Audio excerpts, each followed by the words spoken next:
Good day, everybody, and welcome to another edition of the Military and Foreign Affairs Network. I am your host, the voice of reason. And yes, today I wanted to do another nuclear war simulation. You have to ask the question, as we speak, if a nuclear crisis were to unfold right now or overnight, would this individual you see on the screen here, Joseph Biden,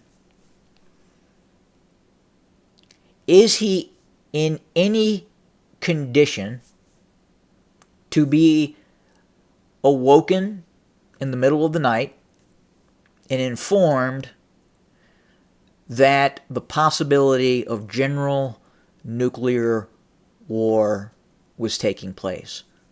What would happen? Would he be capable enough to respond in a rational and reasonable manner? Would the far left millennials, who are actually running the country behind the scenes, who have no concept about global nuclear war, are they qualified to make the needed decisions of the civilian-led government in the United States to respond in the event of a nuclear crisis? It's very important to understand that if you go to bed tonight, please understand a full-on nuclear exchange with launch-on warning would take about 71 minutes to end civilization. So if you went to sleep around 11 o'clock at night, woke up around 7 o'clock in the morning, if you survived, the earth would be forever changed. Now here we go. We're going to watch this. We're going to watch specifically, we're going to get rid of this joker, and we're going to watch what happens during a basic escalation event. And we're going to watch really what happens in the United States.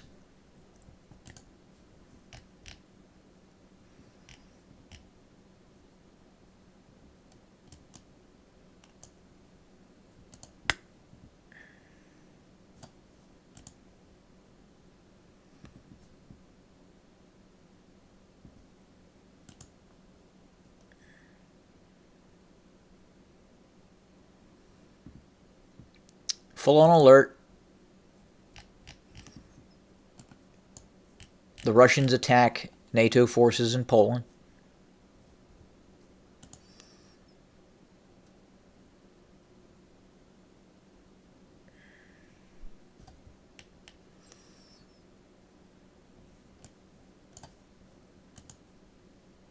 Targets hit in the United Kingdom, France.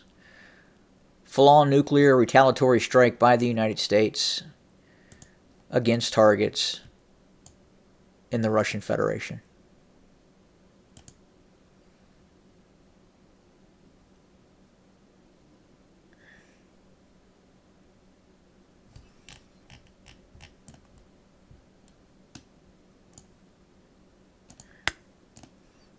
A Russian nuclear response against targets in Western Europe and the United States. Now, you could be asleep and not even know this is happening.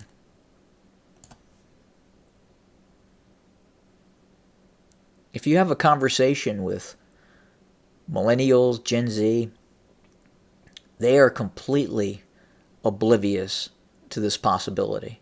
The whole concept of the possibility of nuclear war in terms of a millennial or Gen Z's perception end it with history, end it with the end of the Cold War. It's probably more dangerous now than ever. So you can see the Russians have targeted missile fields, or attempting to target missile fields,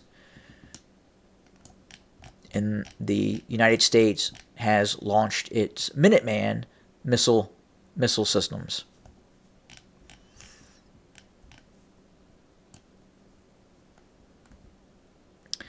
Each one of these missiles could contain as many as 10 multiple reentry vehicles.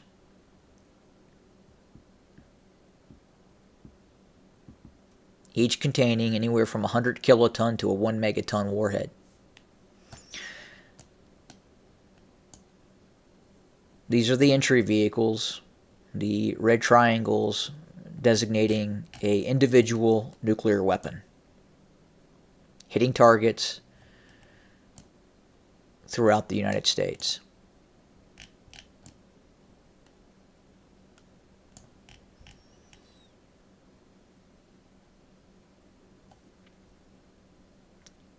For this scenario, it's still January 10th.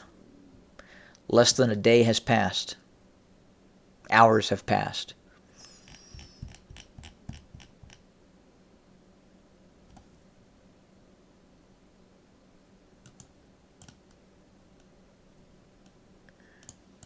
A full-on nuclear strike against the Russian Federation is underway. We can expect the Russians to also launch a full-on nuclear strike against the United States.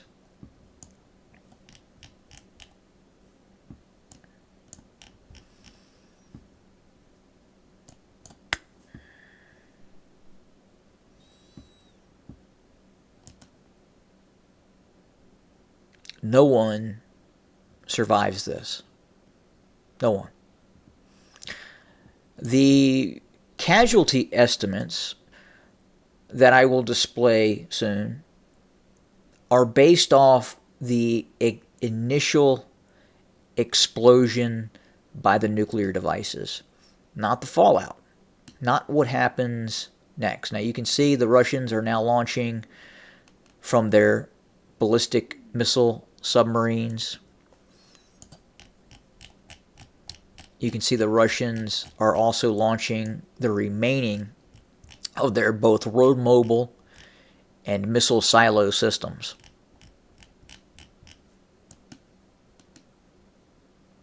And you can see the warheads that are now inbound both to Western Europe and the United States. So I'm going to zoom in and give you the opportunity to see what happens to one of these silos or these ballistic missiles as it goes from boost stage to essentially mid-phase and then terminal phase, in which you see the reentry vehicles separate depending on the weapon system being used. So they have not yet separated. So you can see here two reentry vehicles. In this case, 4 reentry vehicles, depending on the missile type used.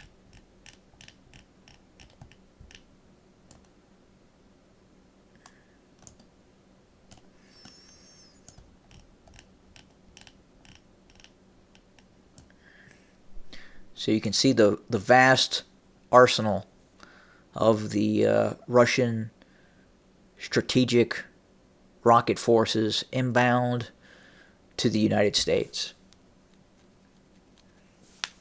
You could still be asleep in bed and not even knowing this could happen. Many people are under the false impression that this could be a multi-day process, multi-week process, an escalation, a buildup, rhetoric, in which you would have time to prepare and possibly leave the area that you're in. In the nuclear world, that doesn't have to happen. If a launch is detected, either false or real, the possibility of an all-out nuclear response by either side is very real. Now you can see the United States is now launching its sub-based ballistic missiles.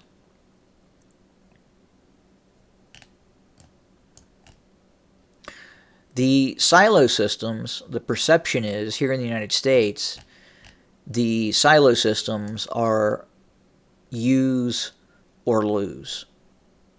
Meaning if the United States does not launch those Minuteman ballistic missiles, there is a reasonably good probability that a Russian launch would then destroy those systems as they're stationary. So if it's stationary and the Russians can see where they are, they can kill those systems. The ballistic missile systems are different.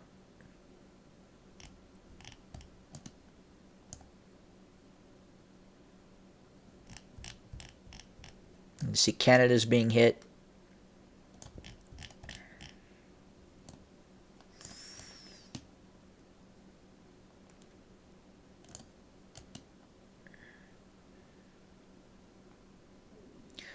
Now let's go and look right now at the areas in the United States were hit. And specifically, we're going to look at where the detonations occurred. And at those detonation sites, the point of impact of these nuclear weapon systems, obviously a fireball is created, followed by a massive firestorm.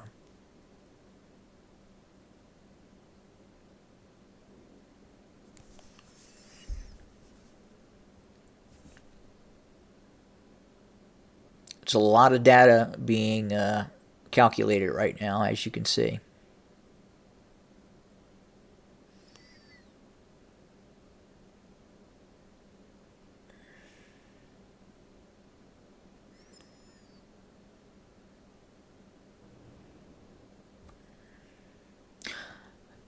So in terms of casualties so far, just by explosions, these are not the radiation and the fallout that comes hours later.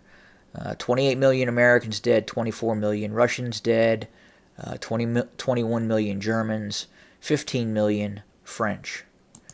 Now we'll reset this and then look at the attack points that occurred in the United States. This area here in the central Midwestern part of the United States, North Dakota, Montana, Nebraska, northeastern Colorado, Wyoming.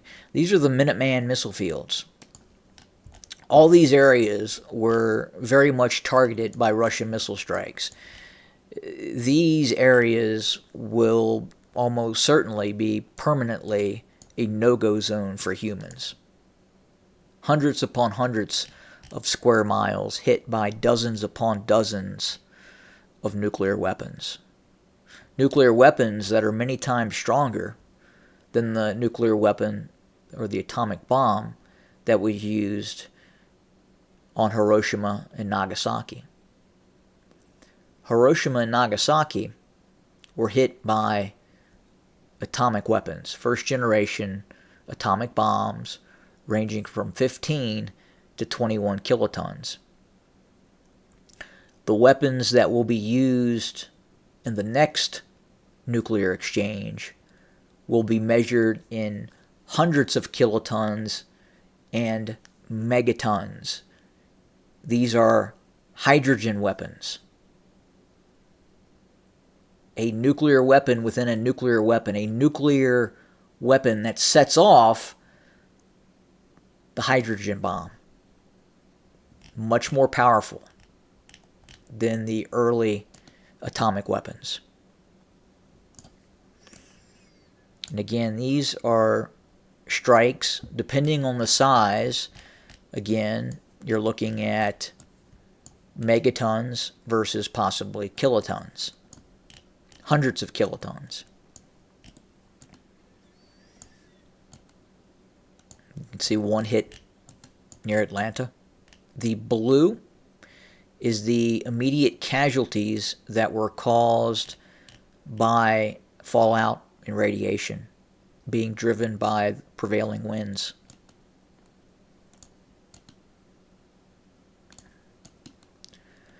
You can see the eastern seaboard of the United States was hit very hard. So this is Washington. See if we can change the map style here a little bit where you can see a better example of what was hit.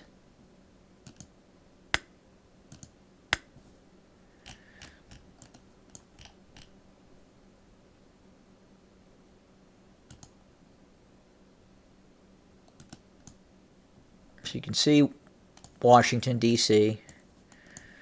The Pentagon is in this area. The White House, the U.S. Capitol in this area. And these are rings of devastation. The red is the fireball. Everything in this red zone is vaporized. The area in the orange is essentially going to be a 20 to 30 psi and thermal radiation blast zone.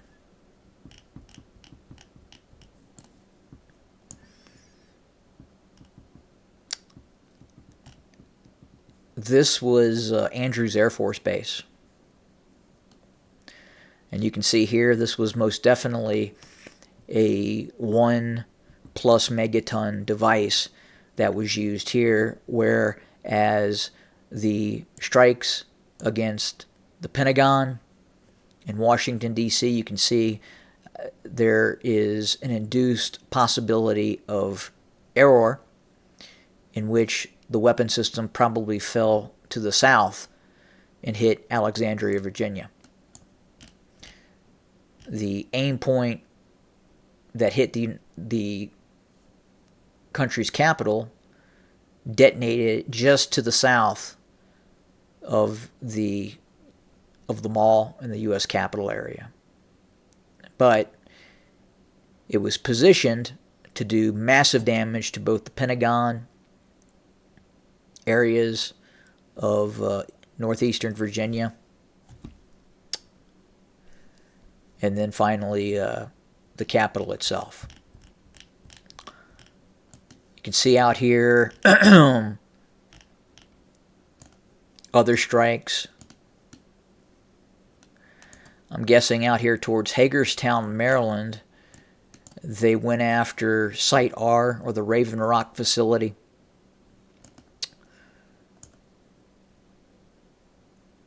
Mountain Weather facility, I would assume, out in this area. Let's look at New York. New York kind of survived the initial attack. Not a lot of assets, not a lot of Russian assets were used. A device probably in the hundreds of kilotons hit just to the southwest of New York City. But if we look at the fallout causes massive devastation to New York City.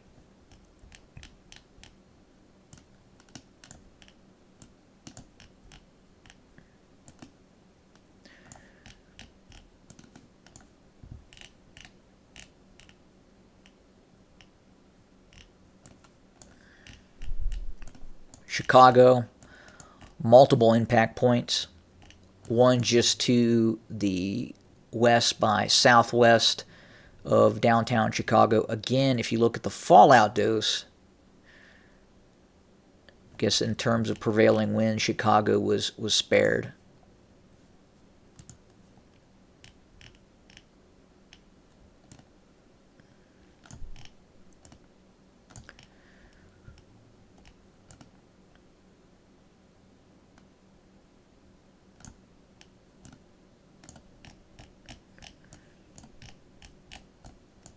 Offutt Field, just southwest of Omaha, Nebraska, hit possibly by a high kiloton, low megaton device.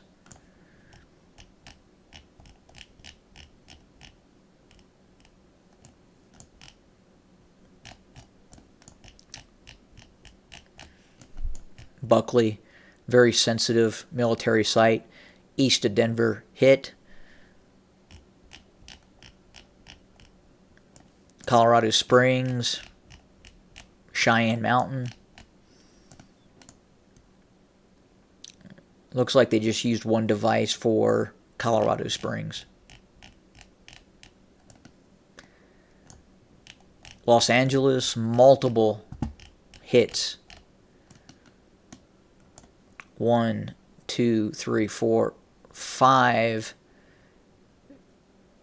nuclear weapons were used within the vicinity of LA.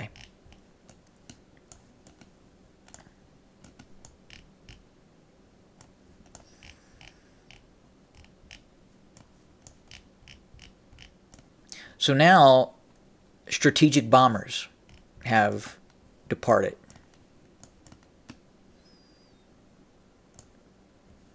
And we'll speed this up. And these strategic bombers are launching cruise missiles.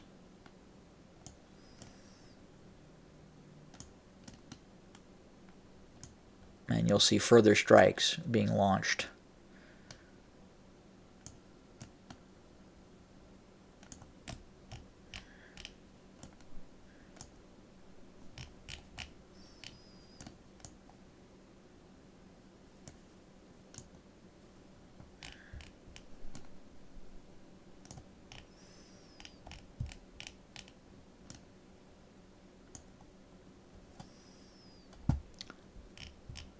So again, less than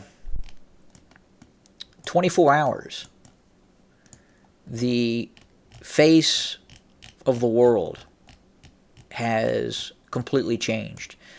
If you're in Europe, by no means did you escape this calamity.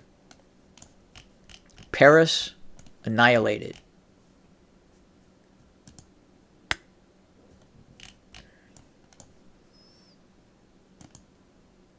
Look at the fallout. The United Kingdom, especially, hit hard.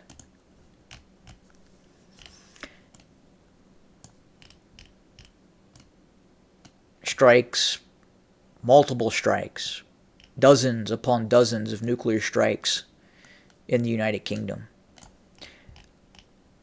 I don't think the UK ever recovers.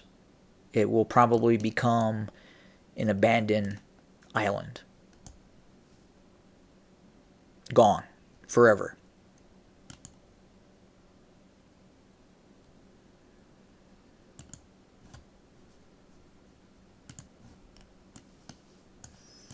Germany.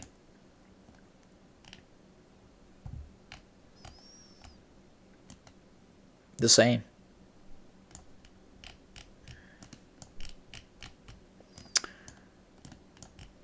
One detonation to the northwest of Berlin. Looks like it was a smaller device, possibly a cruise missile in the low kilotons, low hundreds of kilotons.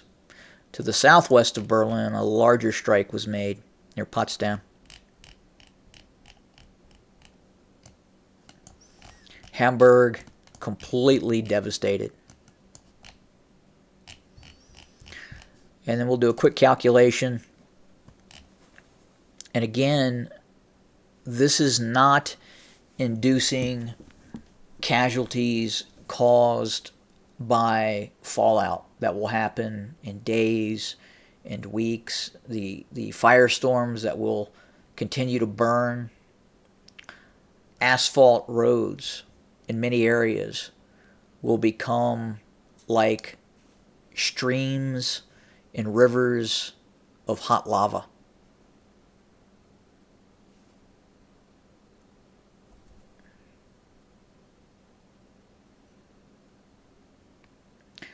So the total, if we look at the total fatalities caused by just nuclear detonations, 196 million people 196 million people. The United Kingdom, in the initial attack, in terms of casualties caused by explosion, detonation, 21 million. United States, 32 million. But again, those casualties will go up and up and up. France, 20 million dead. Germany, 30 million dead.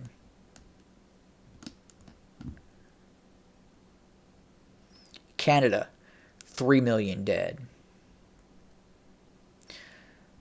Belarus, 2 million dead.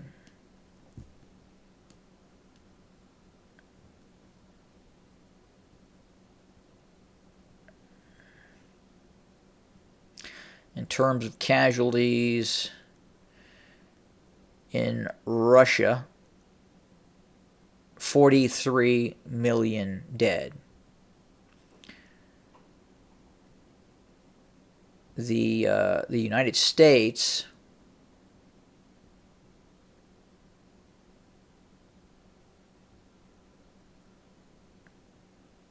Ukraine, 3.8 million dead.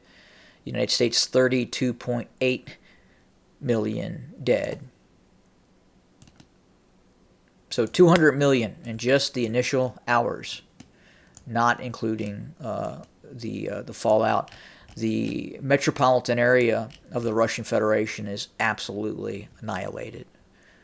Dozens of aim points. Moscow is gone.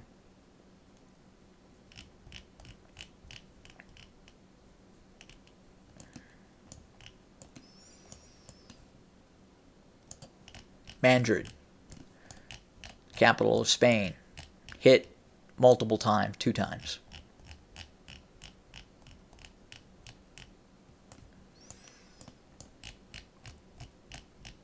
Italy, hit very hard.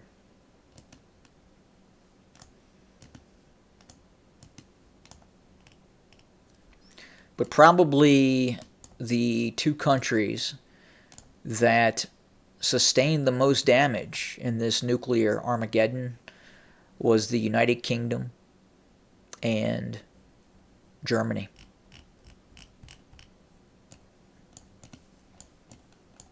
And just curious, for this scenario, was Hawaii hit? Yes, it was. Multiple aim points. Pearl Harbor, the main largest population center in Hawaii, Honolulu, where Pearl Harbor is located, gone. And a couple other aim points hit. These are communications nodes the U.S. uses as well on the Hawaiian Islands. So the total aim points hit just in Hawaii were 1, 2, 3, 4, 5, 6, 7, 8, 9 nuclear detonations in Hawaii. Yes, there are sensitive targets in Hawaii that the Russians would engage. Now, in this scenario, again, this does not simulate the Chinese getting involved. Now, would they? Difficult to say. But this is simply the Russian Federation against what is now the United States and the North Atlantic Treaty Organization. And again, this happens within about 71 minutes. Good day.